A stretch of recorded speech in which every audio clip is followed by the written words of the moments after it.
mars 1138. Écoutez, écoutez, braves gens, cette histoire. C'est celle d'un gamin à qui la vie souriait et que la lèpre a pris, la lui rendant bien voir.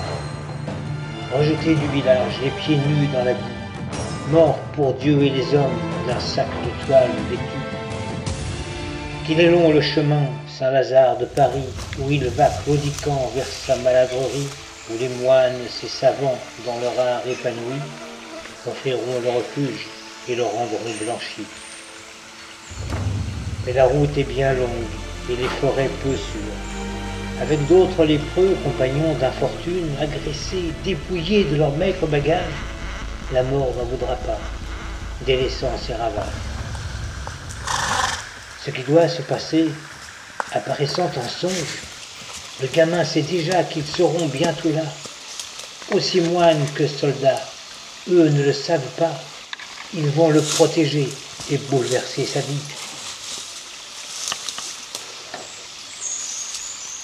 Il ne respire plus.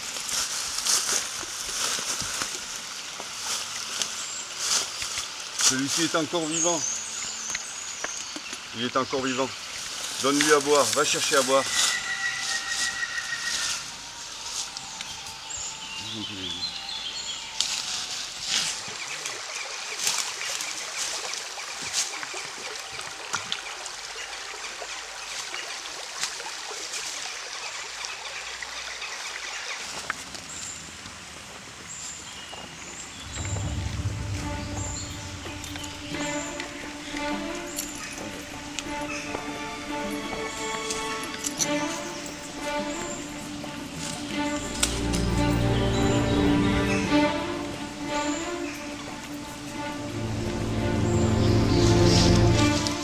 Allez, on sait.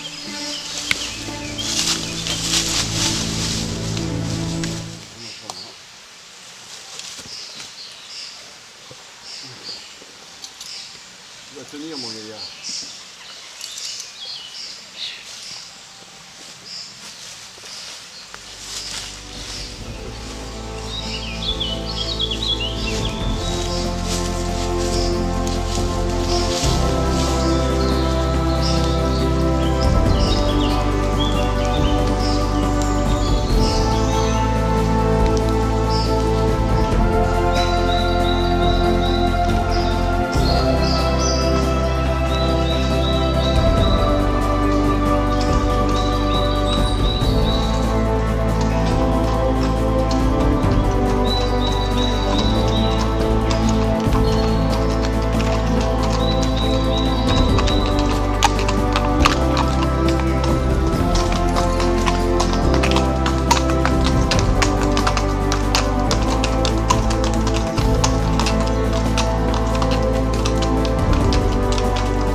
C'est un lépreux, chevalier.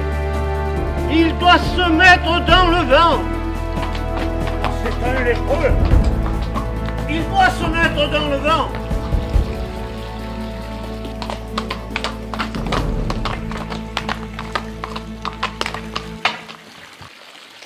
Il ne doit pas boire ici. Il peut nous contaminer tous. Il est marqué dans sa chair. Il porte la marque de la punition. La main de Dieu est sur lui. C'est un lépreux. Il n'avait qu'à papoter. Qu'il s'en aille ou bien.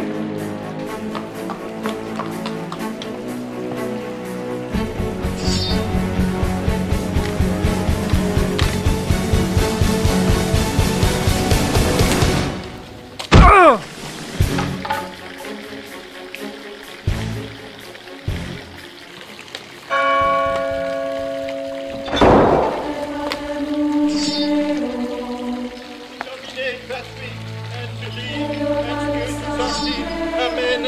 Oh, oh, noble Seigneur.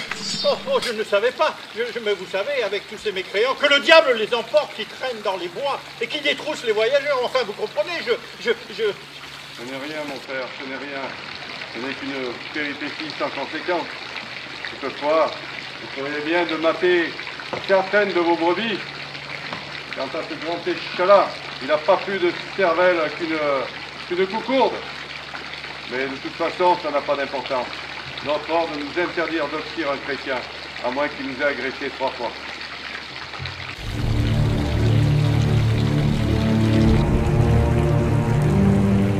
Soyez sans crainte, il n'est point contagieux.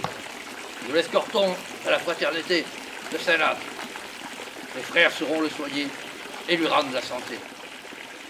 Une escorte? Mais si j'avais su, mais une escorte, il fallait... J'ai l'impression qu'ils te prennent pour un fils de haute noblesse. Ce n'est rien, mon père, ce n'est rien. Personne ne m'a agressé. Et si ces 3 chevaliers considèrent l'incident comme clos, sachez qu'il en est de même pour moi. Relevez-vous maintenant. Et vous avez vu ce que vous avez fait? Est-ce ainsi de se tenir comme un bon chrétien? Mais que va penser le noble père de ce jeune homme? Mais vous y avez pensé à ça? Mais vous pouvez baisser les yeux. Ce que vous avez fait n'a pas de nom. Ah, je veux voir tous en confession cet après-midi. Et demain matin, à l'église, je dirai une messe pour la guérison de ce jeune homme et pour vous pardonner vos iniquités. Je vous en sais gré, mon père, et je ne manquerai pas dès ce soir de prier notre Seigneur afin qu'il vous donne la force de poursuivre son œuvre dans ce charmant village. Mais mon escorte et moi-même sommes à court de victuailles. N'auriez-vous quelques restes de bons pâtés ou quelques œufs frais à nous offrir? Ce n'est pas la peine, nous ferons ce que nous avons dit. Merci mon père pour votre sollicitude, mais nous devons partir. Une longue route nous attend avant la nuit.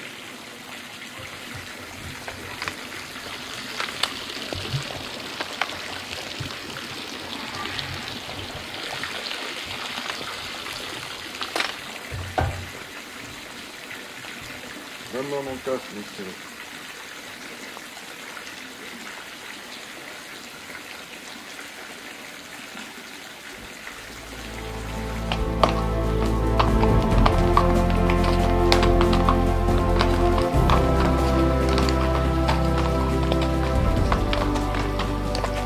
Allez, Marie. Le verbe. Il n'y a rien de tel que le verbe. Quelques mots veulent passer de toi, une allusion. Et tous ces villageois se seraient dépouillés rien que pour toi. N'est-ce pas la magnifique?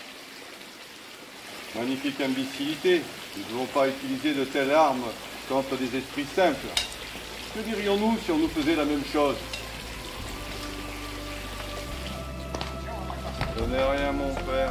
Ce n'est rien, gna. Nous sommes à court de victuailles. Hein? Voulez-vous avoir un peu de manange? Que rien. Il a quand même du culot, ce petit. On a quand même bien rigolé. Le garçon est très doué. Il sait lire et écrire. Et ses talents cachés ont déjà attisé l'intérêt des évêques pour mieux l'utiliser. Mais l'enfant est guidé et seul va réussir. Protégé par le temple et soigné par Saint Labre, il déploiera ses dons et les amplifiera. À l'abri des bûchers qui eux déjà crépitent, il va les maîtriser et bien les développer. Protégé par les rois, Saint-Lazare de Paris attirera le pape ainsi que les évêques. Mais Michelot saura, grâce à ses facultés, aider tous ses amis, ceux qui l'auront aidé. Cette histoire est réelle, les faits sont véridiques. Découvrez toute l'histoire, féodale, émouvante, ainsi que son chemin, vraiment initiatique. Cette histoire est superbe. J'en ai fait un roman. Mes rêves me l'ont donnée pendant des mois durant. Elle est là, imprimée, de façon objective. À vous qui m'écoutez d'une oreille attentive, lisez donc le début sur le site de l'auteur. Je suis sûr que le style, par côté novateur, saura vous captiver et l'envie donnera d'acquérir cet ouvrage qui vous passionnera.